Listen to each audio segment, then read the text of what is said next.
السلام عليكم ورحمة الله وبركاته. النهارده ان شاء الله هنتعلم يا جماعة مع بعض كيفية اخفاء شبكة الواي فاي من الموبايل بكل سهولة. كل اللي عليك تعمله انك تتابع معايا الفيديو من الاول للاخر وما تفوتش ولا ثانية واحدة. يلا بينا. والبرنامج اللي هنستعمله في اخفاء شبكة الواي فاي هو اللي قدامك ده، الويب براوزر. ده البرنامج اللي هنخش منه على اعدادات الراوتر زي ما انت شايف. هتخش منه وتكتب الكود اللي انت شايفه قدامك على الشاشة ده. بعد كده يدخلك على الاعداد دي، هتكتب فوق في اليوزر نيم هتكتب الاسم اللي هو ادمن، والباسورد ده اللي هيبقى مكتوب في ظهر الراوتر. هتكتب الباسورد المكتوب في ظهر الراوتر عشان تخش على الاعدادات بتاعه الراوتر. وزي ما انت شايف كده احنا دخلنا على اعدادات الراوتر.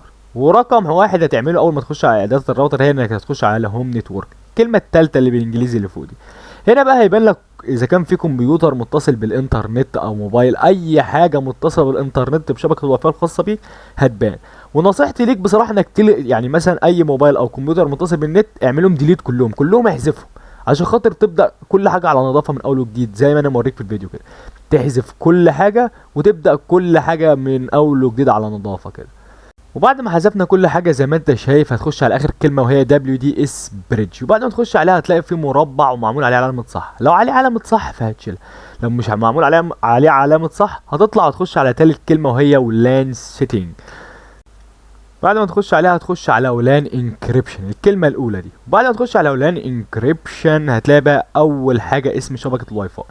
لو عايز بقى تغيره لاي اسم براحتك، اختار الاسم اللي يعجبك براحتك بقى. هتكتب رقم واحد اسم الشبكة اللي انت عايزها، وبعد كده المكتوب الرقم 4 اللي هو تحت علامة الصح دي اللي هي تحت الاسم على طول، دي العدد اللي انت عايزه يسجل دخول للشبكة بس. يعني مثلا لو انتوا موبايلين ممكن تعملها 2 او 3، مثلا لو معاكوا واحد ممكن يجي زيادة في اي وقت.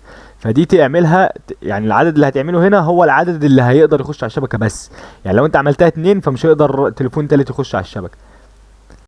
وبعد كده بقى اخر حاجه وهي الباسورد. هتكتب باسورد قوي، لازم يجيب لك ان الباسورد انت كاتبه قوي. وبعد كده تعمل علامه صح على اخر مربع من الثلاث مربعات اللي قصادك. وبعد كده بقى هتدوس على كلمه سيف، وبكده هيسجل خروج من كل الاجهزه. وطبعا انت كده هتكون مسحت كل الاجهزه اساسا. هيسجل الخروج من التليفون بتاعك. هوريك دلوقتي برضو ازاي انك تسجل دخول تاني على الشبكه من اول وجديد بعد اخفائها. وبعد ما تفتح الواي فاي هتلاقي اضافه شبكه، هتكتب الاسم اللي انت كاتبه للشبكه الجديد، الاسم الجديد اللي انت كاتبه للشبكه، وبعد كده تدوس حفظ. بعد ما بتدوس حفظ بيظهر قدامك الاسم بتاع الشبكه، بعد كده بتدوس عليه عشان تدخل الباسورد. وطبعا انت بتبقى انت عارف طبعا الباسورد اللي انت مدخله، فبتكتب الباسورد. وبعد ما تكتب الباسورد زي ما انت شايف في الفيديو كده بتفتح معاك الشبكه وخلاص. وبكده تبقى انت قدرت تخش على الشبكه والشبكه كده مخفيه. واظن كده اكون شرحت لكم وبسطت لكم ازاي انكم تخفوا شبكه الواي فاي. اتمنى ان لو الفيديو عجبك انك تضغط لايك والاشتراك في القناه لو حابب تبقى فرد من عائله رودرا جيمنج. واشوفكم في حلقه جديده باذن الله، وفي امان الله. سلام.